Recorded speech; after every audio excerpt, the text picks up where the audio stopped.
አስቂኙ ነገር ምንድነው? የህንጻዎቹን ሰነድ እና አባዱላ ሲያጠፋፉ ህንጻዎቹ ባለቤት አልባው ነው ተቆጥሮ እነዚህ ህንጻ ባለቤቱ ማን ነው ይምጣ ሲባል የለም። ታስታውስክ መለስ ዜናዊ ነው ያኔ አንዳንድ ድገታችን በጥሩ ሁኔታ እየሄደ ነው፣ አንዳንድ ከተሞቻችን ፎቅ እያበቀሉ ማደር ጀምረዋል ያለበት ጊዜ ማለት ነው። ከተሞቻችን ፎቅ እያበቀሉ ነው፣ እድገታችን ጨምሯል ምናምን የሚል ያላገጡት የነ አባዱላ ዝርፊያ የተረጋገጠበት ጊዜ ስለነበረ መረዛው እንዲገደል አረጉ። ለዚህ ሙሉ ኃላፊነት የሚወስዱት እና አባዱላ ናቸው። ምክንያቱም የና አባዱላን መዋቅር እያፈራረሰ ስለነበረ እና ለነሱ በጭንቅ ነበር የነበረው።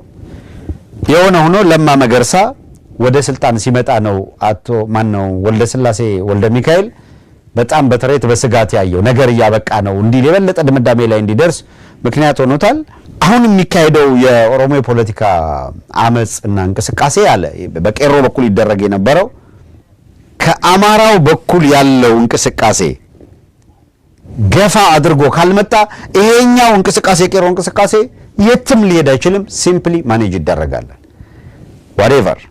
የአማራው እንቅስቃሴ ግን ወደፊት ጥቂት ከገፋ ያበቃል። ለማ መገርሳ ከአማራ የፖለቲካ ኃይሎች ጋር በአማራና በኦሮሞ የፖለቲካ ኃይሎች መካከል ተዘርቶ የነበረው ከባድ የጥላቻን ሁኔታ በመቅረፍና እንዲቀራረቡ በማድረግ በባዕዴንና በኦህዴድ መካከል መቀራረብ እንዲፈጠር መነጋገር እንዲፈጠር ኔትወርክ እንዲፈጠር በማድረግ የለማ በጣም አስተዋጽኦ ከፍተኛ ነበር የነበረው። በለውጥ ሂደት ውስጥ ራሱ ቲም ለማ እየተባለ እንዲጠራ ያስቻለበት ሁኔታ ከዚህም በመነሳት ነበር። የአብይ አህመድ ሂራ እየተጠናቀቀ ነው፣ ያበቃ ነው። አብይ አህመድ በግድ በቃ ማንንም አይችለኝም ደፍጣጭ ነኝ እያለ ነው ያለው። ነገር ግን ሁኔታዎቹ እየዛጉ ያለቁ ነው። ዓለም አቀፍ ተቀባይነቱን ሙሉ በሙሉ አጥቷል። በአገር ውስጥ ያለውን ተቀባይነት ሙሉ በሙሉ አጥቷል። የአገሪቷ ኢኮኖሚ ዳሽቋል። ለማ መገርሳ በጣም በይሄ ኢኖሰንትነት አበዛና አብይ አህመድ ወደፊት እንዲመጣ በማድረግ ራሱን ወደ ኋላ መለስ አድርጎ የኦሮሚያ ላይ መቆየት ፈለገ። እርግጥ ለማ መገርሳ የኦሮሚያ ፕሬዝዳንት ሆኖ ሲቆይና አብይ ወደ ጠቅላይ ሚኒስትርነት በሚመጣበት ጊዜ ከጠቅላይ ሚኒስትሩ ያልተናነሰ ፓወር ለማ መገርሳ እጅ ላይ ነበረ። ለምን? የኦሮሚያ ፕሬዝዳንት ነው፣ የኦህዴድ ሊቀመንበር ነው። አብይ አህመድን ወደ ጠቅላይ ሚኒስትርነት የላከው ኦህዴድ ነው። በማንኛውም ጊዜ ኦህዴድ የአብይ አህመድን ጠቅላይ ሚኒስትርነት አላመንኩበትም ካለ አብይ አህመድን እንደገና መሳብ ይችላል፣ መመለስ ይችል ነበር። ፓወሩ ያለው ድርጅቱ ጋር ነበር ታች።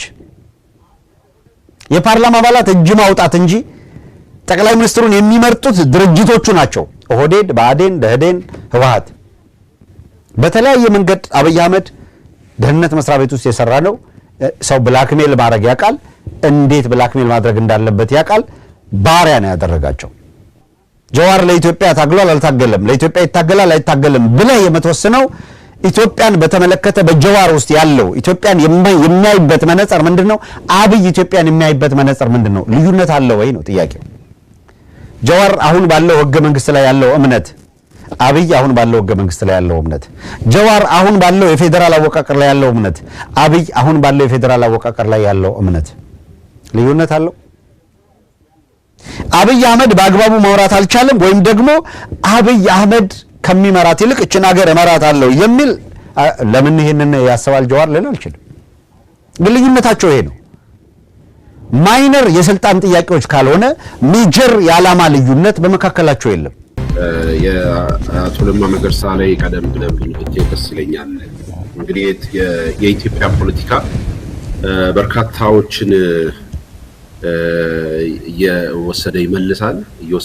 ላለፉት 2 ዓመታት ወይም 2 ዓመታት ከምናምን አቶ ለማ መገርሳ አየር ላይ የሉም ነበርና የህዳሴ ግድቡን ምክንያት በማድረግ ነው የተመለሰው ወይም የተመለሱት። አቶ ለማ መገርሳ እንግዲህ በተለይ በመልእክቱ ላይ ካነሳቸው ነገሮች የህዳሴ ግድብ የጋራ ጉዳያችን ነው፣ የኢትዮጵያ ጉዳያችን ምን እንዳለ ሆኖ ያ ካነሱት ነገር መካከል የሚፈሰው ደም መቋጫ ሊደረግለት ይገባል የሚል አንድ አረፍተ ነገር አለ እና አቶ ለማ መገርሳ በተለይ ደግሞ አብይ አህመድ ወደ ስልጣን እንዲመጣ ከፍተኛ አስተዋጽኦ ካደረጉ ሰዎች መካከል ምናልባትም የራሳቸውን ቦታ አሳልፈው እስከ መስጠት ስልጣን አሳልፈው ሰጥቶ ወደዚህ መድረክ እንዲመጣ በማድረግ ያ በተለይ ደግሞ ያ የለውጥ ወቅት ላይ ትልቅ አስተዋጽኦ አድርገዋል የሚባሉና በተግባርም የታየ ብዙ ሊነገር የሚገባ ነገር የፈጸሙ ናቸው። እሳቸው እንግዲህ ይሄ የለማ ቲም የሚባል ነገር በእሳቸው ስም እስኪጠየቅ ድረስ ማለት ነውና አብይ አህመድ ግን ያው ለማንም የማይራራ ነገ ከነገ ወዲያ ልጆቹንም ሚስቱንም ምንንም መስዋዕት ሊያደርግ እንደሚችል በስልጣኑ ማሳያ ነው አቶ ለማ መገርሳ ለ6 ወራት ያክል በቁም እስር እንዲቆዩ ከተደረገ በኋላ በሽማግሌ በልመና ከሀገር እንዲወጡና የተባበሩት መንግስታት አንደኛው መስሪያ ቤት ውስጥ እንዲሰሩ ተደርጓል። ያው ኤክስፓየር ካደረገ በኋላ አሁን ግን አውሮፓ ውስጥ ያለምንም ስራ እንደተቀመጡ የሚያሳዩ መረጃዎች አሉ። ወደ ኋላ መለስ ብለ ለማና አብይ ምን እንደሚመስሉ አሁን በመጡበት ቶን ለማ መገርሳን ደግሞ እንገምግም። የኢትዮጵያ ፖለቲካ አብይ አህመድ ያራመደ ያለው ነገርና አቶ ለማ መገርሳ አሁን መምጣታቸው 4 ኪሎ ውስጥ የፈጠረው ሽብር አለና ምንድነው? እነኛ ነገሮች እንድታነሳ ቀዳሚነቱን እድል ልስጥ እስቲ። እንግዲህ በጣም ወሳኝ ከሆኑ ጉዳዮች መካከል አንዱ የለማ መገርሳ መነጋገሪያም ከሆኑ ጉዳዮች መካከል ነው። በፖለቲካ ጥፋቶች ውስጥም ቀላል ትርጉም የማይሰጠው ነው የለማ መገርሳ ወደፊት ለፊት ገጽ መምጣት። በጣም የብዙዎች ግምት ለማ በአብይ አህመድ በተለያየ መልኩ ጫና ውስጥ የወደቀ ሰው ስለሆነ ተመልሶ ወደፊት ለፊት ገጽ ሊመጣ ይችላል የሚል ግምት አልነበረም። ይሄንን ግምት የሚያሻሽል ይሄንን ሁኔታ የሚቀይር ነገር ነው የተፈጠረውና ከነዚያ መካከል አንዱና በጣም መሰረታዊ ነገር ለማ መገርሳ ከብዙዎች ግምት ውጪ ወደ መድረኩ የመምጣት ፍላጎት አሳይቷል። ይሄም ሁኔታ አሁንም እያነጋገረ ነው። የለማ መገርሳ ወደፊት መምጣት ጉዳይ አሁንም ገና መቋጫ አላገኘም። አሁንም ንግግር እየተደረገበት ነው። በእርግጥ ለማ መገርሳ ይሄን ንግግሩን አሰምቶ እንደገና ወደ ኋላ ይመለሳል ወይስ ወደፊት ይገፋበታል ሚሉ መነጋገሪያ ነገሮች አሉ። ባጭሩ መለስ ብሎ ለማስታወስ ያክል የቀደም ሲል በኢህአዴግ መዋቅር ውስጥ የብሔራዊ መረጃና ደህንነት ሰራተኛ ሆኖ ሲሰራ የነበረ ነው። በኦሮሚያ ውስጥ የደህንነት መዋቅር ሰርቷል። ለማ መገርሳ በተለያዩ ዘርፎች በተለያዩ ኃላፊነቶች አገልግሏል ወይም ሰርቷል። ከአገዛዙ ጋር ሰርቷል። ይሄ የታወቀ ነገር ነው። ከዚያ በኋላ ግን በተለይ የኦሮሚያ ውስጥ ያለው የኦህዴድ ፖለቲካ ሼክ እየተደረገ ሲመጣ እንደ ለማ መገርሳ አዲሱ አረጋ ቂጤሳ እንኳን በኋላ ነው ብቅ ያለው። አብይ አህመድ ወደ ስልጣን ከመጣ በኋላ ለቡድን መፍጠሪያ ይጠቅመኛል ስላለ ነው ያመጣው። ቀደም ሲል ይሄ የወጣቶች ዘርፍ ላይ የዩኒቨርሲቲ አደረጃጀት ኃላፊ በመሆን የቄሮ አደረጃጀት መዋቅር ሲሰራ በኦህዴድ በሚሰራበት ጊዜ ከነበሩ ሰዎች መካከል ነው አዲሱ አረጋ። ሲኒየሮቹ እና አባዱላ፣ ለማ መገርሳ፣ ሽፈራው ጃርሶ እና ለማየሁ ቶምሳ በኋላ የተገደለው ማለት ነው፣ ነዳባ ደበሌ፣ ሌሎቹ እነዚህ አሁን እነ ታከለ ኡማ ምናምን ጁኒየር የነበሩ ናቸው። አፍተር ኦል አለሙ ስሜም ጁኒየር፣ አብይ አህመድ በጣም ጁኒየር፣ ከአብይ አህመድ ለማ የተሻለ ሲኒየር ነው ማለት ይቻላል። ዞሮ ዞሮ ግን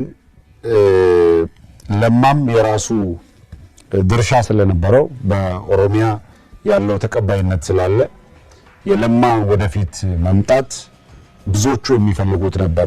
አፍተር ኦል ማን ነው በኦሮሚያ ላይ ብቻ ሳይሆን የለማን ወደፊት መምጣት ከኦሮሚያ ባሻገር ሌሎቹም አካባቢዎች አክኖሎጂ አድርገዋል፣ ቀድመው ተቀብለውታል።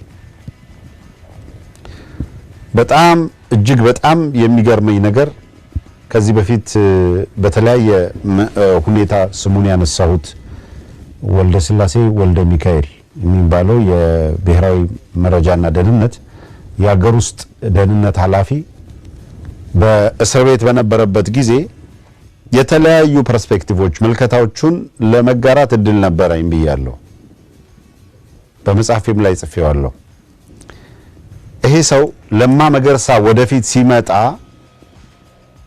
አንዳች የሆነ ምንድነው አለመደሰት፣ መከፋት ነበረ ያንጸባረቀው እና ኦልሞስት በንዴት ይዝት ነበረ። በጣም በብዙ ነገሮች ከዚህ በፊት በተለያዩ ርዕሰ ጉዳዮች ላይ ወልደ ስላሴ ወልደ ሚካኤልን አንስቼዋለሁ። ፖለቲካውን የሚረዳበት መንገድ በጣም የሚገርም ነበረ። እኔ በዝርዝር በዚህ መጠን አውቀዋለሁ ባልልም የአብዮታዊ ዲሞክራሲ ኮንሰፕት ውሳቤውን ከመለስ ቀጥሎ በረከት ነው እንግዲህ በጣም በሚገባ ይህንን የነሱን ርዕዮተ ዓለምና ፖለቲካ ቀመር ይገነዘባል ይረዳዋል የሚባለው።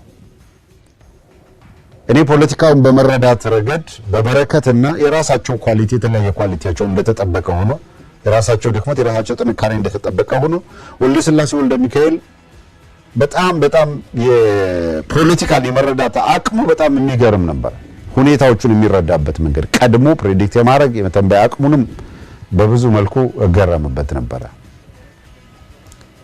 እዛ እስር ቤት በነበርንበት ጊዜ ያነሳቸው የነበሩ ነጥቦች ለምሳሌ ሁለት ነገር ልጥቀስላችሁ። አንዱ ከዚሁ ከለማ ጋር የሚያዝ ነው። የለማን ወደፊት መምጣት በኢህአዴግ ውስጥ እየተፈጠረ ያለውን መንፈራቀቅ አስፍቶ በአማራና በኦሮሞ ፖለቲከኞች መካከል ባውንደሪ እንዲፈጠር ሊያደርግ ይችላል የሚል ምልከታ ነበረው። አንዱ በጣም ሲሪየስሊ ይሄንን ነጥብ ማንሳቱ ነው። ሌላው የለማ መገርሳ ወደፊት መምጣት እንደተጠበቀ ሆኖ ይደረግ የነበረው በአማራ በኩል ይደረግ የነበረው እንቅስቃሴ በኢትዮጵያ ማዕቀፍ ውስጥ ይካሄድ የሚደረግ ትግል ስለነበረ በልዩ ሁኔታ የአማራን ሕዝብ ያንቀሳቀሳል የሚል ግምገማ አልነበረውም ኢህአዴግ። ዘ ኢንታየር ኢትዮጵያን ማዕከል ያደረገ ትግል ስለነበረ ማለት ነው። ለማ መገርሳ ወደ ስልጣን የመጣው ካስታወስክ መጀመሪያ አለማየሁ ቶምሳ ነበር። አለማየሁ ቶምሳ ወደ ኃላፊነት የመጣው በኢህአዴግ ትእዛዝ ወይም በቲፒኤልኤፍ ቀመር መሰረት ሙክታር ከድር አባዱላን ተክቶ ስልጣን እንዲይዝ ነበረ። ሙክታር ጅማ አካባቢ የማህበረሰብ ተወላጅ አካል የሙክታርን መምጣት ኦህዴድ አላመነበትም። ሙክታርን እንደ ኦሮሞ ብሔረሰብ ተወላጅም አይቆጥሩትም። ጀስት በማሟያ በዛ ኮታ ውስጥ ቢኖርም ትክክለኛ አይደለም የሚል ነገር እሳቤ ስለነበረ የሙክታርን መምጣት አልፈለጉትም። አስቴር ማሞም ወደዛው ጅማ አካባቢ ናት። የአስቴር ማሞም ወደፊት መምጣት እምብዛም አልፈለጉትም ነበር። ያኔ ፉክክር ነበረ። በተለይ በወለጋና በአርሲ መካከል የሚዋልል ነበረ የስልጣን ቅብብሎሹ። ሸዋ በሩቅ ሆኖ የሩቅ ተመልካች በጣም በኦሮሞ ፖለቲካ ውስጥ ሸዋውን ጎበና እያሉ ይፈርጁት ስለነበረ ወደ ስልጣን ለማምጣት አያምኑትም ወይም አይፈልጉትም። እንዳውም አስጠቅቶናል ብለው ነው የሚያምኑት። የሚኒሊክ ወታደር ሆኖ አስጠቃን በሚል ብሌም ይደረግ ነበር። አብዛኛው የኦሮሚያ ላይ ያለ ስልጣን በኢህአዴግ ዘመን የቆየው በወለጋና በአርሲ መካከል ነው። ሞር አርሲው ነው ሰፋ ላለ ጊዜ ኃላፊነት ስልጣን ይዞ ጁነዲን ሳዶን ብትለው አባዱላ ብትለው ከዚያ በፊት የነበሩት ብትላቸው ብጠራ ከመሪዎቹ ብቻ ሳይሆን ከስር ያለው ፓወርፉል የስልጣን ክፍሎችን በሙሉ የተቆጣጠሩት እንደዛ አይነት ሰዎች ነበሩ። ለማ መገርሳ ማነው? አለማየሁ ቶምሳ ወለጋ ነው። አለማየሁ ቶምሳ ወደፊት እንዲመጣ አይፈልግም ነበር። ሙክታር ከድርንም አልፈለጉትም። ሙክታር ከድርን እንድታደርጉ ብሎ ድርጅታዊ ትእዛዝ ከላይ ከማዕከል ወርዶላቸው ያንንም ማሳካት ሳይችሉ ይቀሩና ምርጫ ሊያደርግ ሲል ጨፌ ውስጥ ሙክታር ሊመረጥ ሆነ። ደውለው እንዳለ አመራሩ አምጿል። ስብሰባ ነው። ምንም እንኳን ድርጅታዊ ስራ ብንሰራም ይሏቸዋል። ነገር ግን ወደ ድምጽ ጥቆማ ሲኬድ ኢንስቴድ ኦፍ ሙክታር ከድር አለማየሁ አቶምሳ ነው ሊያሳልፉት የፈለጉት የሚል ግምገማቸውን እነ ማነው ይሄ አመራሮቹ ሪፖርት አደረጉ። አዜብ ነበረ ነገሩን የምትከታተለው። ለመለስ እንዲሰማ ተደረገ። በቃ ምርጫው እንዳይካሄድ ተባለ። ለአለማየሁ አቶምሳ መልስ የሚሰጥ ከሆነ ምርጫው እንዳይካሄድ ለነገ አሳድሩት። አለማየሁ አቶምሳ ግን ዛሬ ስብሰባው እንደተዘጋ ወደ አዲስ አበባ እንዲመጣ ተባለ። አለማየሁ አቶምሳ ሴም ዴይ ወደ አዲስ አበባ እንዲመጣ ከጨፌ ማሚን ከስብሰባው ወደ 4 ኪሎ እንዲሄድ ተደርጎ ውይይት ተደረገ። መለስ በቀጥታ አግኝቶ አነጋገረው። ካነጋገረና እንግዲህ ከተስማሙ በኋላ ብለሲንጉ ተሰጠው። በቃ ይሁን ችግር የለም ከመረጡት ይምረጡት ተባለ። እውነትም ቮት ሲደረግ ሙክታርን ጥተው አለማየሁ አቶምሳን አሳለፉ። አለማየሁ አቶምሳ ወደ ስልጣን እንደመጣ አባዱላ የማይሆን ኔትወርክ ሰርቷል ተብሎ ስለነበረ ከዛ የተነሳው ከኦሮሚያ ፕሬዝዳንትነት አባዱላን በፍጥነት አንስተው አምጥተው የምክር ቤት አስገቡት። ደጋግሜ ገልጨዋለሁ። አባዱላ እንደምታየው ነበረ። በደንብ ብሻኛ ያወጣ ምናምን አምጥተው ድንጋጤውም አለ። ይታሰራል ምን የሙስና ግምገማዎቹ ያሉት ህንጻዎች በቤተሰብ ያፈራው ንብረት በሙሉ ተገኝቶበት ነበር እና በቃ ከተነቃ ምንም አማራጭ ስለሌለ እመልሳለሁ ድርጅቱ ይውረሰው ብሎ ነው በግምገማ ያቀረበው። ባይዘው አባዱላ አንዳንዶቹ ፎቆች በሰው ስም በምናምን የተገነቡት እነ አባዱላ ግምገማው እየጠነከረ ሲመጣ የነዛን ፎቆች ሰነድ አጠፋፉ በሙሉ። አስቂኙ ነገር ምንድነው? የህንጻዎቹን ሰነድ እና አባዱላ ሲያጠፋፉ ህንጻዎቹ ባለቤት አልባው ነው ተቆጥሮ እነዚህ ህንጻ ባለቤቱ ማን ነው ይምጣ ሲባል የለም። ካስታወስክ መለስ ዜናዊ ነው ያኔ አንዳንድ እድገታችን በጥሩ ሁኔታ እየሄደ ነው፣ አንዳንድ ከተሞቻችን ፎቅ እያበቀሉ ማደር ጀምረዋል ያለበት ጊዜ ማለት ነው። ከተሞቻችን ፎቅ እያበቀሉ ነው፣ እድገታችን ጨምሯል ምናምን የሚል ያላገጡት የነ አባዱላ ዝርፊያ የተረጋገጠበት ጊዜ ስለነበረ ለማ መገርሳን እንደው ትንሽ ባክግራውንድ አንስቼ ለማለፍ ነው ወደዛ ሄድኩት። አለማየሁ አቶምሳን እንብዛም ጊዜ አልሰጡትም። እነ አባዱላ ጊዜው ያለፈበት ነገርም ይሁን ወይ የታቀደበት ለዚሁ ዓላማ የታለመ የሆነ ምናምን ይሁን ግን አለማየሁ አቶምሳን በፍጥነት ከዚህ ዓለም የሚለይ የሚያሰናብት ተመረዞ የሚሞተው ምንም ይሄ በአደባባይ የሚታወቅ ነው። መረዘው እንዲገደል አረጉ። ለዚህ ሙሉ ኃላፊነት የሚወስዱት እና አባዱላ ናቸው። ምክንያቱም የና አባዱላን መዋቅር እያፈራረሰ ስለነበረ በሞት እንዲለይ ከተደረገ በኋላ ኦሮሚያን አረጋግቶ ሊመራ ይችላል ተብሎ ወደፊት እንዲመጣ የተደረገው ለማ መገርሳ ነው። አለማየሁ አቶምሳም ከወለጋ ነው፣ ለማ መገርሳም በተመሳሳይ። አሁን ፈተና የሆነው ምንድነው? አብይ አህመድ ወደ ስልጣን ሲመጣ ከጅማ አጋሮ ነው የመጣው።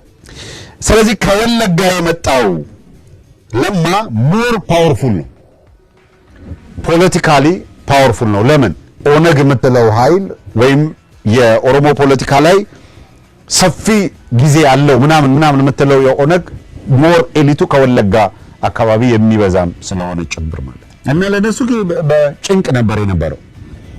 የሆነ ሆኖ ለማ መገርሳ ወደ ስልጣን ሲመጣ ነው አቶ ማነው ወልደ ስላሴ ወልደ ሚካኤል በጣም በተሬት በስጋት ያየው ነገር እያበቃ ነው እንዲል የበለጠ ድምዳሜ ላይ እንዲደርስ ምክንያት ሆኖታል።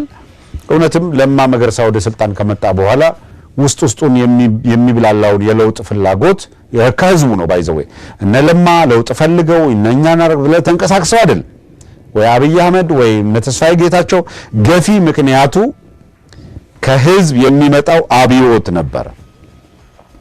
ገፊ ምክንያቱ ለውጥ ፈላጊው ወጣት ለውጥ ፈላጊው ህዝብ የቀሰቀሰው አብዮት ነበር። የህዝቡ የለውጥ ፍላጎት እየገፋ በመጣ ቁጥር ግን በህወሓት ኃይሎች መካከልም ስንጥቃቱ እየሰፋ በመሄዱ ምክንያት እድል እያገኙ ሄዱ። ህዝቡን ብናነሳሳው የተሻለ ነገር ያመልጣል የሚል ግፊቶች ነበሩ።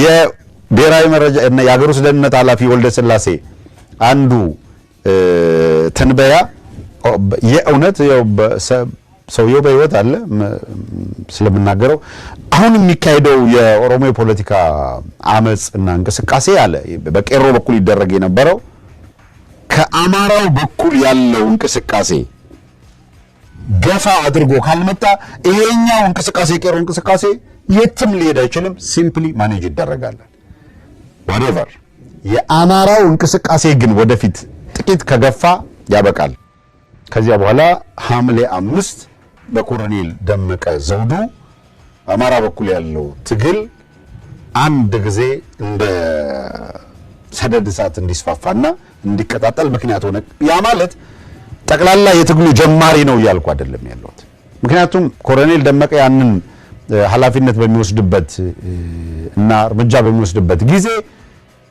ከዛ በፊት ቢያንስ ከአመት በፊት ከምናምን በርካታ ከጎንደር ስንት ጀግና እስር ቤት እየማቀቀ ነው ይሄ ስርዓት ሊያበቃለት ይገባል ብሎ ቢታገል ስንቱ አካሉ ጎሏል ስንቱ ሞቷል ከዚያ በፊት ነገር ግን የአብዮት ምክንያት ሆነና የኮሎኔል ደመቀ እርምጃ ነገሮች የበለጠ እንዲቀጣጠሉ አደረገ የኢህአዴግ ህልውና በብዙ መልኩ ያከተመ ሄደ ለማ መገርሳ ከአማራ የፖለቲካ ኃይሎች ጋር በአማራና በኦሮሞ የፖለቲካ ኃይሎች መካከል ተዘርቶ የነበረው ከባድ የጥላቻን ሁኔታ በመቅረፍና እንዲቀራረቡ በማድረግ በባዕዴንና በኦህዴድ መካከል መቀራረብ እንዲፈጠር መነጋገር እንዲፈጠር ኔትወርክ እንዲፈጠር በማድረግ የለማ በጣም አስተዋጽኦ ከፍተኛ ነበር የነበረው በለውጥ ሂደት ውስጥ ራሱ ቲም ለማ እየተባለ እንዲጠራ ያስቻለበት ሁኔታ ከዚህም በመነሳት ነበር ኦህዴድ ከነጀዋር ጋር ነጀዋር እዚህ በውጪ ነበሩ ነጀዋር ኦህዴድን አልነበረም የሚቃወሙት ከኦህዴድ ጋር አብረው ነው የሚሰሩት ኦህዴድ እዛ ሀገር ውስጥ መናገር የማይችላቸውን በነጀዋር በኩል እንዲነገር ያደርጋል መረጃ በነጀዋር በኩል ያመጣል ስርዓቱን ለመገርሰስ ነጀዋርን በውጪ እንደ ቱል እንደ መሳሪያ ተጠቅሞ ሲንቀሳቀስ ነው የነበረው አብረው ነው ሲሰሩ የነበረው ስንል በምክንያት ነበር አዘይንዶ ዘዴ ምንድነው የተፈጠረው እንደሚለው እንዴ ያ ትሬንድ ያ ሂደት አሁን በተወሰነ ደረጃ የመልክ የቅርጽ ለውጥ አድርጓል እንጂ ተመሳሳይ ሁኔታዎች እየተፈጠሩ ነው የአብይ አህመድ ሂራ እየተጠናቀቀ ነው ያበቃ ነው አብይ አህመድ በግድ በቃ ማንንም አይችለኝም ደፍጣጭ ነኝ እያለ ነው ያለው ነገር ግን ሁኔታዎቹ እየዛጉ ያለቁ ነው ዓለም አቀፍ ተቀባይነቱን ሙሉ በሙሉ አጥቷል በአገር ውስጥ ያለውን ተቀባይነት ሙሉ በሙሉ አጥቷል የአገሪቷ ኢኮኖሚ ዳሽቋል ሰላምና ጸጥታ የሚባል ነገር በአገሪቷ ውስጥ የለም የገቢና የወጪ ንግድ የለም የኢንፍሌሽንን መቆጣጠር አልቻለም 7 ዓመታት ተቆጥረዋል በዛ ላይ ይሄ ነው የሚባል የሀገሩ ስምርት በሌለበትና ኢትዮጵያ ሃርድ ከረንሲ ልታገኝ የምትችልበት አንድም ይሄ ነው የሚባል እንቅስቃሴ በሌለበት 30 ፕሮጀክቶች እንገነባለን ይሄን እናደርጋለን ኒኩለር እናመርታለን ወዘተረፈ የሚል ተረት የምትሰሙት ኢህአዴግ አንድ ሰሞን የሜጋ ፕሮጀክቶች ማአት አምጥቶ ነበር እነዛ አትሊስት እነዛ ምንድነው ሊጨበጡ የሚችሉ ነበሩ ተጀምረውም ተደርገውም አይተናል ከነዚያ መካከል አንዱ የህዳሴው ግድብም ነው በዚሁ አጋጣሚ ግልገል ጊቤ 1 ግልገል ጊቤ 2 ግልገል ጊቤ 3 እየተባለ ሲገነባ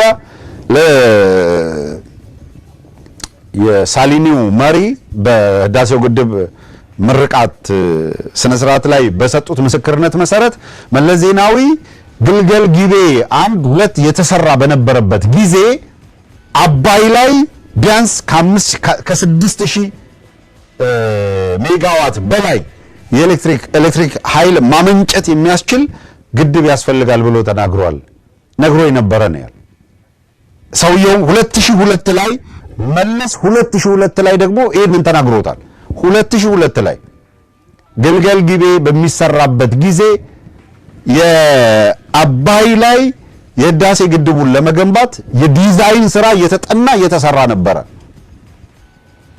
የሆነ ሆኖ ግን የነለማ መገርሳ ጥምረት እና በይሄ ቲም ለማ ኦሮማራ የሚባለው ነገር መፈጠር ኢህአዴግ ጉሮሮን ተይዞ በግድ ወደ ለውጥ ያስፈልጋል ወደሚል ነገር እንዲመጣ አድርጎታል ፎር ሪል የሆነ ለውጥ አምጥቶ መታደስ የሚችልበትና ስልጣን ማስቀጠል የሚችልበት እድል ነበር ያንን ለማድረግ ፍላጎት አልነበረም በሌላ በኩል ደግሞ ኢህአዴግ ጥርሱ ተነቃንቋል የህዝቡን አመጽ ጥቂት ከደገፍ ነው ያበቃለታል የሚል መተማመን የነበራቸው አካላት በህዝብ የሚነሳውን አመጽ የበለጠ ሲደግፉት ቆይተዋል ማለት ነው። ይሄ የለውጡን ሂደት የሚባለውን እንዲያፋጥነው ተደረገ።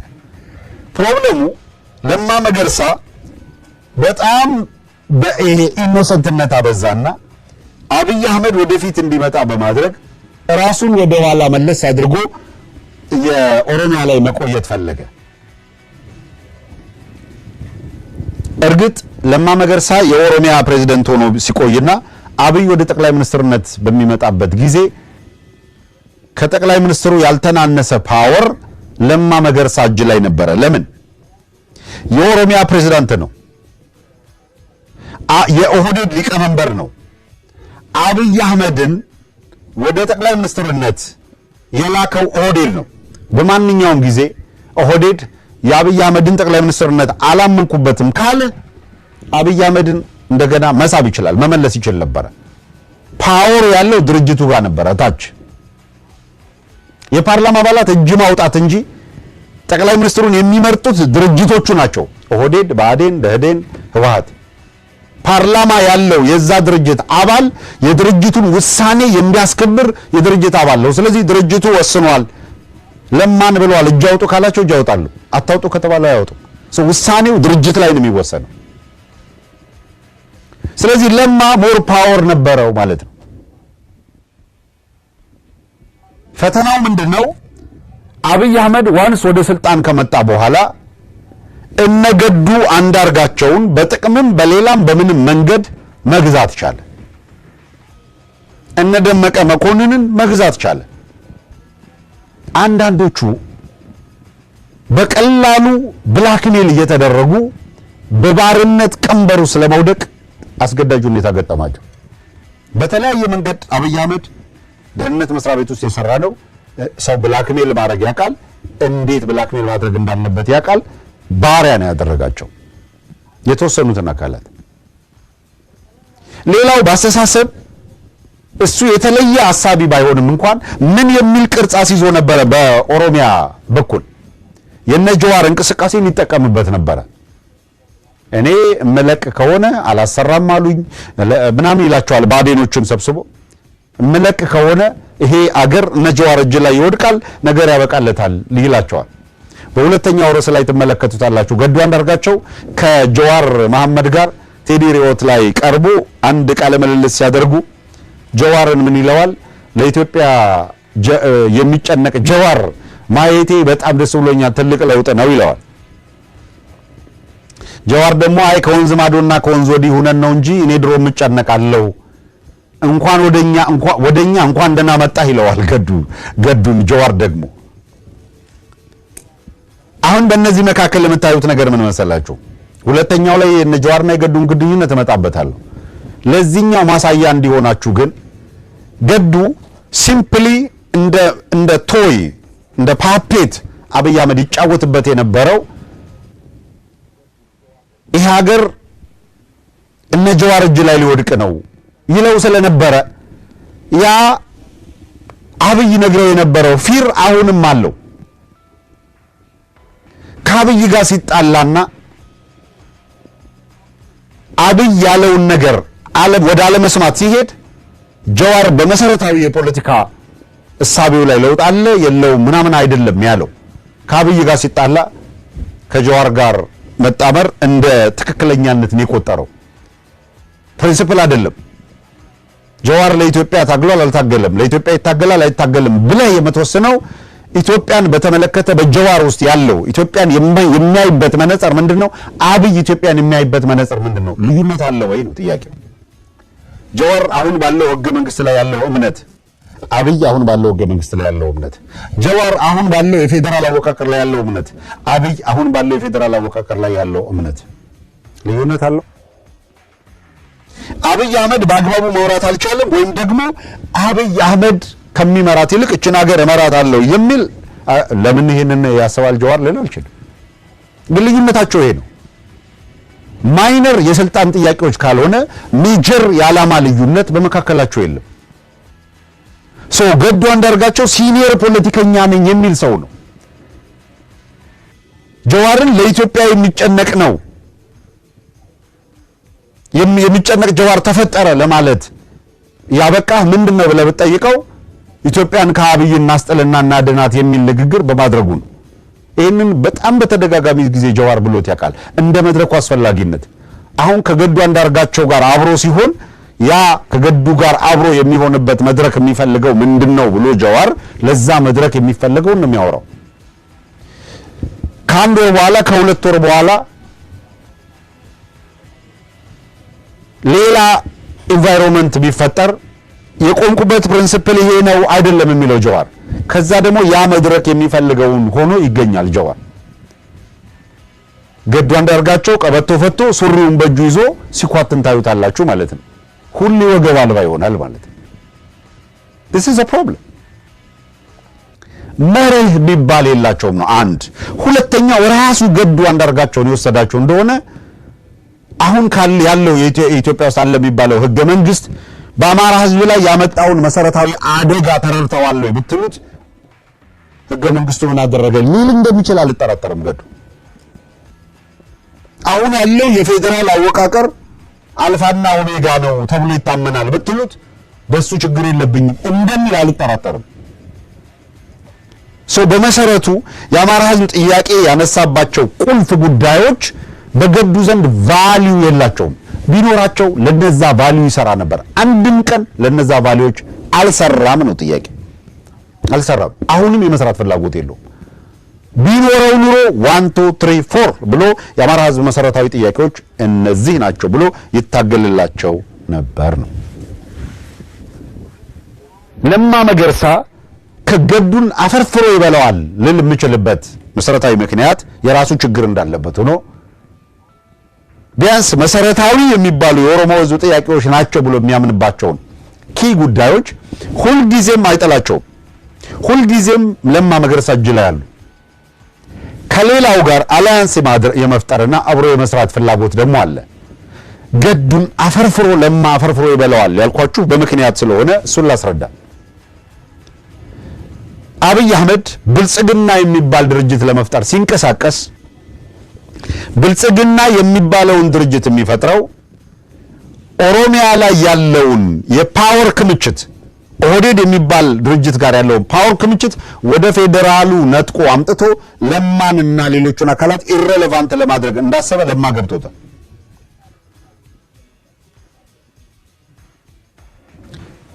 ገዱ አንዳርጋቸው እንደተንጋደደ ነበር የነበረው። ይሄን የሚረዳበት ማይንድ አልነበረው። የሚረዳበት ማይንድ የሌለው ሰው ብቻ መሆኑ አይደለም። በጣም ብዙ ሰው ነግሮትም ለመረዳት ተቸግሮ ነበር። ለምሳሌ ሊትራሊ ታምራት ላይኔ ለራሱ ነግሮታል። በኢሂድን ዘመን እኛ የሰራነው ስህተት እንዳትሰራ በአዴን ስንሆን የሰራነው ስህተት ብሎ ነግሮታል። የማነው ለታምራት ላይኔ ለገዱ አንዳርጋቸው ይሄንን ስህተት እንዳትሰሩ በምንም ተአምር አብይ አህመድ ድርጅቶች ምናምን ፈራርሰው አንድ ድርጅት ይሰራ ሲላችሁ እዛ ውስጥ ከገባችሁ የአማራን ህዝብ መሰረታዊ ጥያቄዎች እነ ታምራት ኢህአዴግ ውስጥ ወስደው ወጥፈው ቅርቃር ውስጥ እንደከተቱላ እናንተም እዛ ቅርቃር ውስጥ ከቱታላችሁ ብሎ ነግሮታል። አልሰማም። ለገዱ አንዳርጋቸው በቀጥታ እኛው ራሳችን ነግረነዋል። ይሄ የአማራን ህዝብ ችግር ውስጥ የሚከት ነው። ወደ ብልጽግና መግባት የለባችሁም ፈጽሞ። የምትገቡ ከሆነ ብልጽግና የአማራ ህዝብ ቢያንስ 7 ተብሎ የተለዩት በወቅቱ መሰረታዊ ጥያቄዎች መቀበሉን በፕሮግራም ውስጥ ያካትት። ለምሳሌ ከክልሉ ውጪ የሚኖረው አማራ ባለበት ቦታ ሁሉ ሙሉ መብት ያለው የሀገር ባለቤት መሆኑን የሚያረጋግጥ ህግና ስርዓት ይኖራል በሚለው ላይ መተማመን ይፈጠር። ቤኒሻንጉል የሚባል ክልል የኦሞ የካሞ የጉሙዝ የሽናሻ ምናምን ነው ብሎ አማራው እንዲናይ አድርጓል። ኦሮሚያ የኦሮሞ ነው ምናምን በሚል ዲናይ አድርጓል አማራውን። ሌላውም እንደዛው። የአማራ የተባለው ክልል ግን የአማራ ክልል በአማራ ክልል ተብሎ በሚጠራው ክልል ውስጥ የሚኖሩ ብሔረሰቦች ነው የሚለው። የአማራ ብቻ ብሎ አይጠራውም፣ የሁሉም ነው ይላል። ኦሮሚያ ላይ ስትሄድ ግን የኦሮሞ ብቻ ነው ይላል። ቤኒሻንጉል ላይ ስትሄድ አማራውን አግልሎ የከሌ ብሔረሰብ ነው ይላል። ትግራይ ላይ ብትሄድ የትግራይ ነው የሚልህ፣ የትግራዋዩ ነው። ሌላውም እንደዛው ስፔሲፊካሊ አማራው ተበትኖ በመላ ሀገሪቱ ያለው አማራ ግን ሀገር አልባ ተደርጓል። ይህንን የሚለውጥ ነገር በብልጽግና ፕሮግራም ውስጥ እንዲካተት ማድረግ ትችላላችሁ ወይ? ተነስቷል። የህዝብና ቤት ቆጠራ ጉዳይም በተመለከተ ሪቨርስ እንዲደረግ ታደርጋላችሁ ወይ? ምክንያቱም ቁጥር በኢትዮጵያ ውስጥ ማተር ያደርጋል። የበጀት ክፍፍል በቁጥር ነው። የአማራን ህዝብ በቁጥር አክቹዋል የህዝቡ መጠን ከፍተኛ ነው። የሀገሪቷን ግማሽ የሚሆን ህዝብ ነው።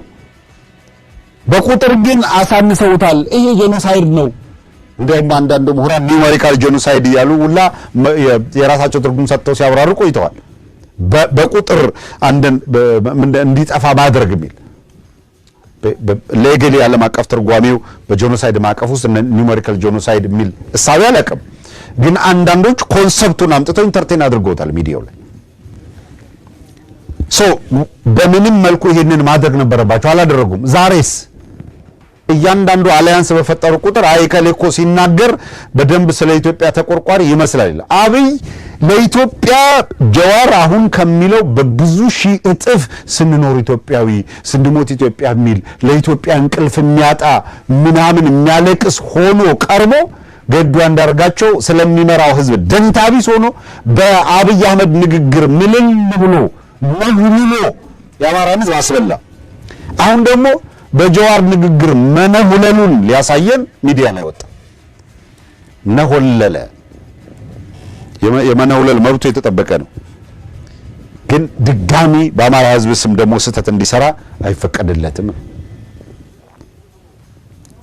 ማንም ቢሆን የአማራን ህዝብ እንደ ተወካይ ሆኖ በቀረበበት በማንኛውም ቦታ ሊይዛቸው የሚገቡ ኮር አጀንዳዎች ይዟል አልያዘም ነው መለኪያ መሆን ያለበት እንጂ ለኢትዮጵያ ተቆርቋሪ መስሎ በመቅረብ ከሆነ ከአብይ የተሻለ መስሎ የቀረበ የለም። ፕራክቲካሊ ግን ባዶ። ጀዋር ለኢትዮጵያ የሚቆረቆር መሰለ በንግግሩ በሚል አንድም የፖለቲካ አመለካከቱ ላይ የፖሊሲ ለውጥ የአተያይ ለውጥ ፖሊሲ ለውጥ የምንለው እኮ ኢህአዴግ የሚከተለው ፖሊሲ አደጋ ነው። ጀዋር ከዚህ ህገ መንግስት ላይ አንድ ፊደል ቢቀነስ እንተያያለን፣ ይሄን ፌዴራሊዝም ብትነኩት እንተያያለን ነበር እኮ የሚለው። እንዳውም ክልሎች ያነሳቸው ፓወር ይጨመርላቸውና የኢትዮጵያ አሁን ፌዴራላዊ የሚለው ወደ ኮንፌዴራላዊ ይዘት እንዲመጣ ነበር እኮ ግፊት የሚያደርገው። ጎበዝ፣ ለምንድነው ሪያሊቲው እንዲናይ የምናደርገው? ለምንድነው ትክክለኛው መስመር ሰይጣን የምንቆመው? ልክ አይደለም። ይሄ ልክ አይደለም።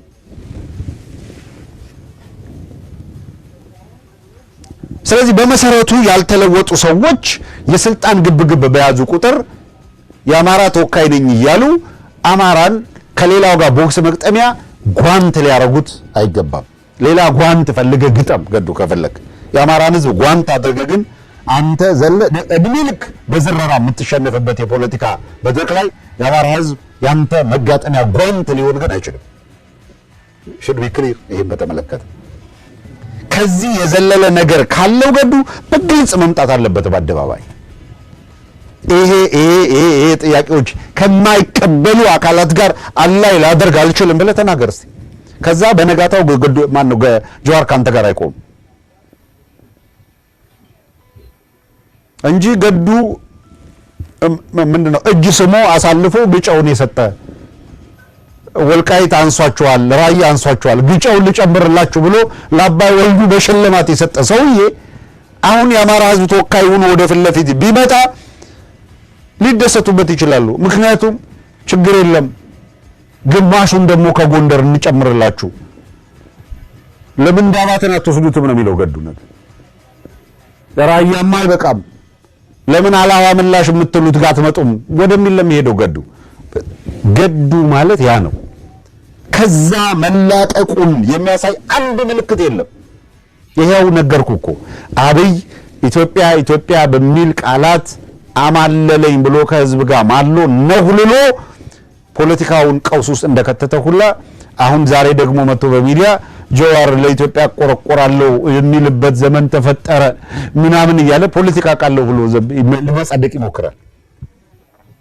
እንደዚህ ፖለቲካ ትምህርት ቤት ላይ ቢሰራም እንደማይገባው ነው የተረዳሁት። አሁን ትምህርት ቤት የፖለቲካ ትምህርት ቤት ላይ ቢሰራበት ፖለቲካ ላይ ይረዳም ማለት ነው። ይሄ ሰው ቢረዳ አንድ ሰው የሚረዳ ሰው ንግግርን መለኪያ አድርጎ አይመጣም።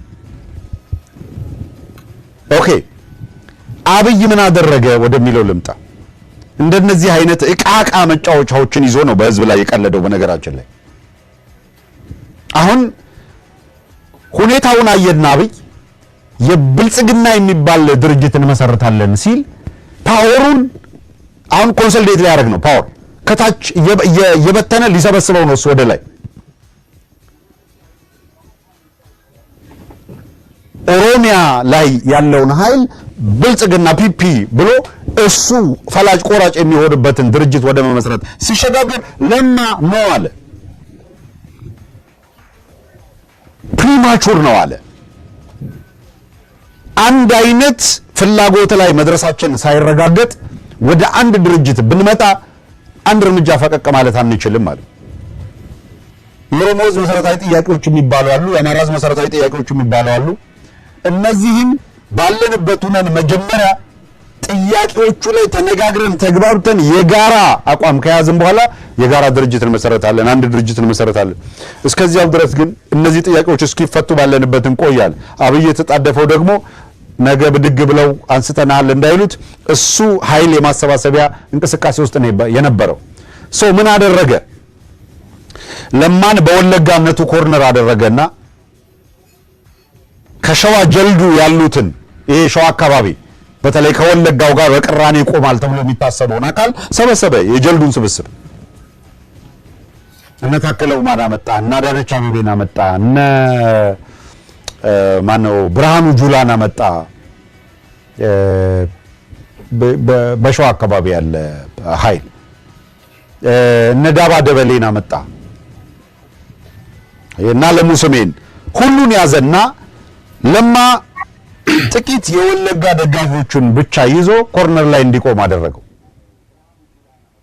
እንዳውም ለሸዋው ለሌላው አባው የሚባለው ወይም ኦላ የሚባለው እንደ ትሬት እንዲቆጠር ለማ ዘንድ ኦፍ ዘዴይ ይሄ ኦላ የሚባለውን ኃይል ያሰባስብና ዶሚናንት ይሆናል። ኦነግ እንዲበተን በማድረግ ወለጋን መጀመሪያ ማዳከም አለብን የሚል አቋም በሸዋና በጅማ መካከል እንዲያዝ አደረገ። ሸዋ ጅማ የአርሲ ኮምቢኔሽን እነ አባዱላ ምናምን አርሲን ያዙለት። ስለዚህ ወለጋ ኮርነር ተደረገ። ፕላን አወጡና ወለጋ እንዳውም ኢትዮጵያውያን ሁሉ ስለ ወለጋ ሲያስቡ እንዲዘገንናቸው የሚያደርግ ወንጀል የሚሰራ አባቶርቤ ጋቸና ሲርና ሻኔ የሚባል ታጣቂ ኃይል አደራጅተው አስታጥቀው ወደ ወለጋ አሰማሩና የአማራን ሕዝብ ይፈጁት ጀመር። ከ4 ኪሎ ከጨፌ ኦሮሚያ ትእዛዝ እየሰጡ በዚያ ወለጋ ያለው ታጣቂ ኦነግ ነው። ሸኔ የሚባል የዳቦ ስም አስቀምጠዋል። ሸኔ ገደለ፣ ሸኔ ገደለ። ሸኔ ማን ነው ሲባል ሽመልስ አብዲሳ የሚመራው አይደለም። ሽመልስ የሸኔ አውጋዥ ነው ይመጣል።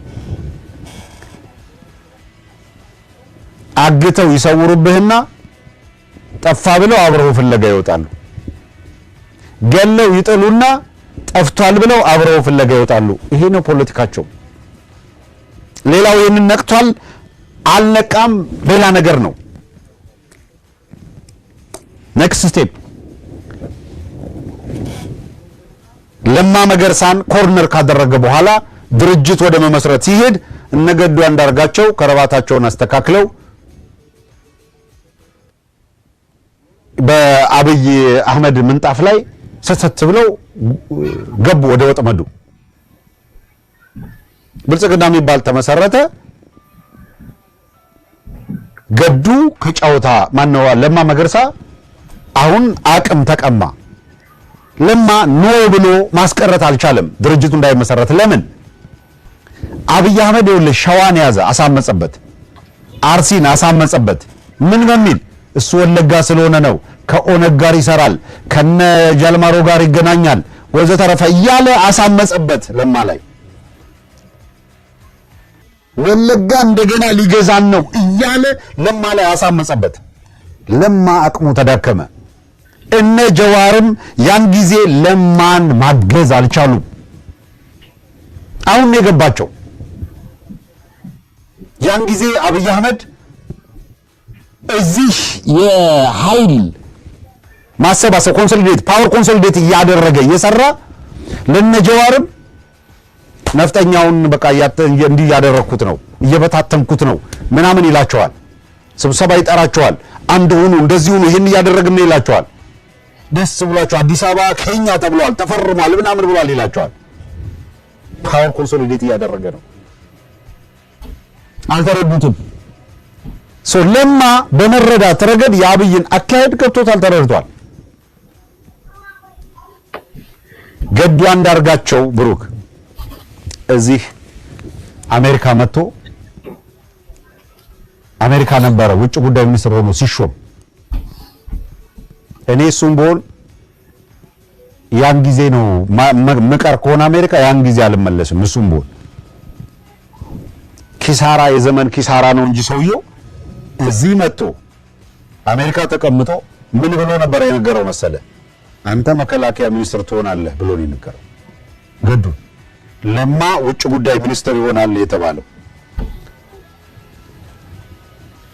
ብታምንም ባታምንም ለማ መገርሳ ውጭ ጉዳይ መሆኑን ያወቀው ከኛ እኩል በሚዲያ ነው።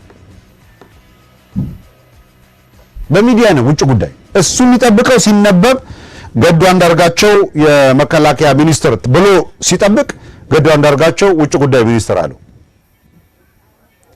ለማን መምታት ስለፈለገ ውጭ ጉዳይ ትሆናለህ ሲለው ቆይቶ ወስዶ ለማም ውጭ ጉዳይ የሚለው ይነበባል ብሎ ሲጠብቅ መከላከያ አለው። ገዱ ውጭ ጉዳዩ ሲሰጣት እሷን አንቃ ፎንን አሁን ከፈረንጅ ጋር ነው የምሰራው፣ እንዳውም ትምህርት ቤት ምናምን ጀመረ ገዱ ቶሎ ብሎ ዶክተር የሚል ስም ያዝና እንግሊዘኛ ያው በጣም አስቸጋሪ ናት እንደምንም ጥረት ያረግባታለሁ ብሎ ጨክኑ ችግር የለም የሚገርፈው የለም በአማርኛ እየተናገረ የትኞቹም ሀገራት ይተርጎም ይላሉ። ወሰደና ውጭ ጉዳይ ያደረገው አውቶ ብሉ አምጥቶ ውጭ ጉዳይ አሁን እሱ ውጭ ጉዳይ የሚጸናለት መስሎት ለማ መከላከያ ከሄደ በኋላ የውጭ ጉዳዩን ይዞ ከብለል ሲል አይተዋል። ይሄ ወዳሴ ግድብ በተመለከተ ከዚህ ትራምፕ ጋር ምናምን ይመጣል ነበር እንዴ ቲም እየሰበሰበ ገዱ 1300 ሜጋዋት ከዳሴ ግድቡ ላይ ሲቀነስ ጥንቅቅ 1350 ሜጋዋት ሲቀነስ ጥንቅቅ አድርጎ ያውቃል። መደራደሪያ አድርጎ የነበረ ያን አብይ ተላላኪ ነው። ውጭ ጉዳይ የሚል ሹመት ስለሰጠው ብቻ ያገኘውን እየበላ ሲንከባለል ነው የነበረው። አባዱላ ከኃላፊነት ተነስቶ ከዛ ፓርላማ መጥተው አፈ ጉባኤ ሲያረጉት በግምገማ ሲያጣድፉት ያ ሁላ ሻኛ ያበጠ ይሄ ሁላ አንገቱ የተደፋፈነ ሰውዬ በአንድ ጊዜ ሽርንክ ሲያረግ ይሄ እዚህ አንገቱ ላይ ያለው ይሄ ዶሮ እንደ ዶሮ ኩልኩልት አወጣ። አሁን ያ ነው ተመልሶ እያበጠ ያለው። ጌታቸው ረዳን አይተዋል ከቆላ ተንቤን ሲወጣ ምን እንደሚመስል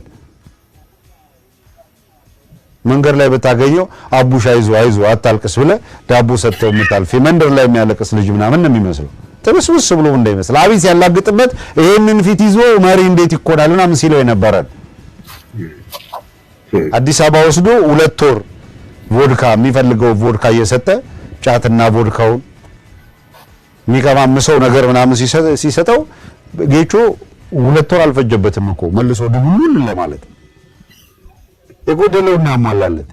እንደዚህ አይነት መጫወቻ የነበሩ አመራሮች ናቸው። አትሊስት ከነችግሩም ለማ በወቅቱ ቢያንስ ነቅተዋል ለማለት ከነችግሩም ለማ ነቅቶ ነበር።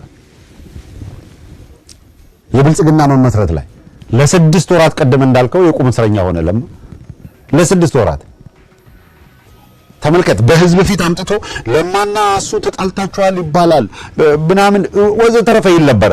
አብሮት ኳስ ይጫወታል። አንገቱ ላይ ለሱ የተሸለመውን ወስዶ ለወንድሜ ለማዬ ለሱ ነው የሚገባው እያለ ይሸልማል። ያንን ሁሉ በሚያደርግበት ጊዜ ለማን እንዴት አድርጎ እንደሚበላው እንደሚቆረጥመው እየተዘጋጀ ነው። ከዛ ነብይት ቀለሟ የምትባል ጠንቋይ ደግሞ አለች፣ የቤተ መንግስት ጠንቋይ የአብይ አህመድ ነብይ። እሷ ደግሞ እንትኑን ክፈት መሳቢያን ክፈት ምናምን እባቡ አለ ዝንዬ በዚህ ገብታ በዚህ ወጣ ምናምን ከለማ መገርሳ ወዲያ ላንተ ላምናምን አለችው። ጠላት ነው አለችው ለማ መገርሳ 6 ወር በነብይት በነብይት ቀለሟ ትእዛዝ 6 ወር ለማይቁም እስረኛ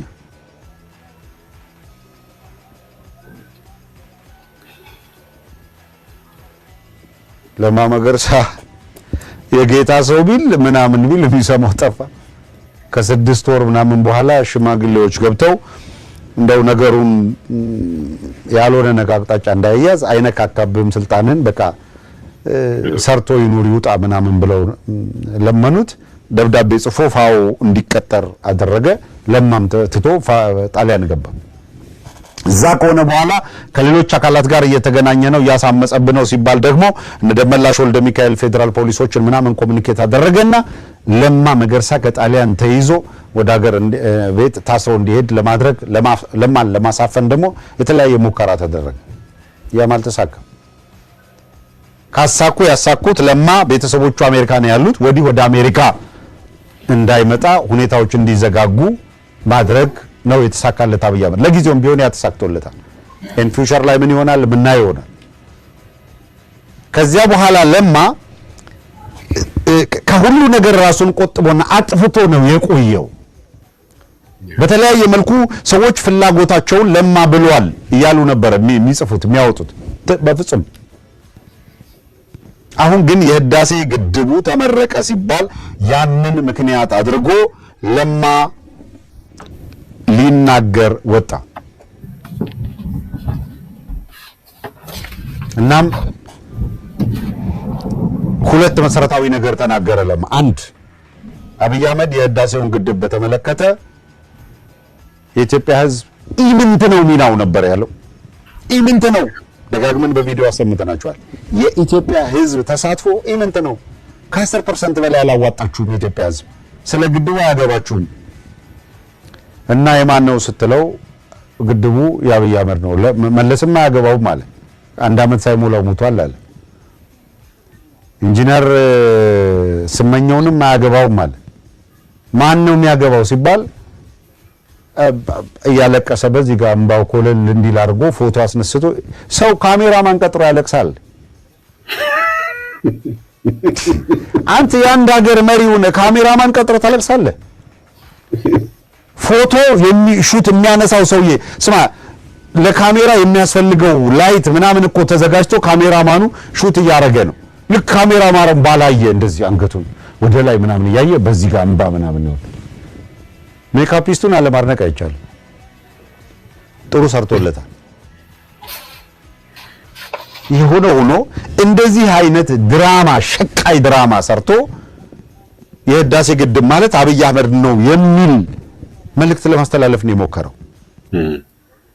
ለማ ሁለት ቁልፍ ነገር ተናገረ ያልኩት፣ አንደኛው የተናገረው ቁልፍ ነገር የህዳሴ ግድቡ የተገነባው በኢትዮጵያውያን በትንሹ በትልቁ በደሃው በሁሉም እኩል ተሳትፎ ነው፣ ርብርብ ነው።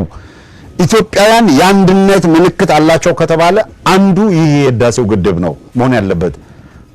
ብዙዎች ያለ ልዩነት ተረባርበውበታል። የሚደንቀው የህዳሴ ግድብ አያስፈልግም ብሎ ከኤርትራ ተነስቶ ግብጽ ሄዶ ካይሮ እናንተ አግዙን ሲል የነበረና ግድቡን እናስቆማለን ሲል የነበረው ኦነግ የደህንነትና የገንዘብ ድጋፍ ይሰጠው የነበረው ከአብይ አህመድ ነው የነበረው። የህዳሴ ግድቡ እንዲቆምና እንዲደናቀፍ ሲሰራ የነበረው አብይ አህመድ፣ ብርሃኑ ነጋ እና ኤርትራ የነበረው ኦነግ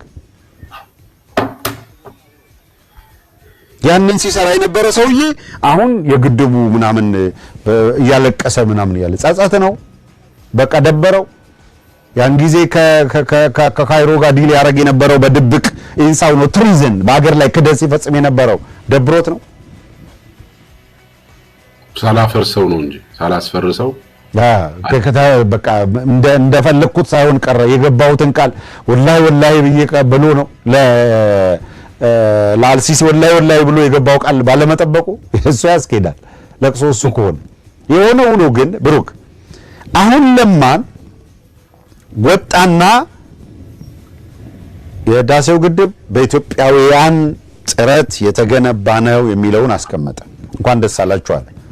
ሁለተኛውና በጣም መሰረታዊ ያነሳው ነገር ግን የህዳሴ ግድቡ ከመገደብ ከማስመረቅ ጎን በጎን በየቀኑ እየፈሰሰ ያለው የወገኖቻችን ደም ሊገደብ ይገባል። እልቂት ሊቆም ይገባል። በቃ ሊባል ይገባል ብሎ አነሳ። እስቲ የኛ ተመልካቾች እስቲ እናንተ ሁላችሁ አሁን ያላችሁ ተመልካቾቻችን ፍረዱ። የህዳሴ ግድብን በተመለከተ የምናነሳው ሐሳብ የኢትዮጵያ መብት ተከብሮ የህዝቡ የመልማት መብት መከበር አለበት። አብይ አህመድ ግን የህዳሴውን ግድብ የፖለቲካ ሸቀጥ ለማራገፊያ መስራትህን አቁም ነው ያለው። ፖለቲካ ሸቀጥ እያራገፍክበት ነው። ይሄንን አቁም። ይሄ ትክክል አይደለም። የኢትዮጵያ ህዝብ አስተዋጽኦ ኢምንት ነው ብለሃል። ያንተ አስተዋጽኦ ነው ኢምንት። የኢትዮጵያ አስተዋጽኦ ኢምንት ሊሆን አይችልም። የነገር ነው ይሄንን ነው።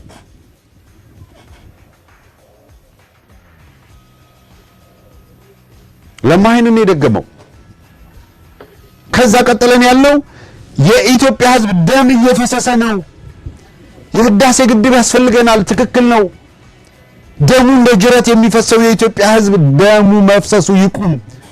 እንደገና የትግራይ እናቶች እንዲያለቅሱ ለማድረግ ሰራዊት ሊልክ ነው። ኤርትራም የጦርነት አውድማ ለማድረግ እየተዘጋጀ ነው። አማራ ላይ እያደረገ አማራን ህዝብ እየፈጀ ያለበትን መንገድ ሌላ ድሮን ትሬኒንግ እያሰጠ ነው በቻይና ተጨማሪ እልቂት ለማምጣት። እዚህ ጋር ውሃ ገደብኩልህ ይልሃል። ህሊና ያለው ሰው ይሄንን ይጠይቅ፣ ሳይረፍድ ይጠይቅ ነው ደጋግመን እያነሳን ያለ ነው። ለማይንን ጥያቄ ስላነሳ ደስ ይለናል። እንኳን አነሳው።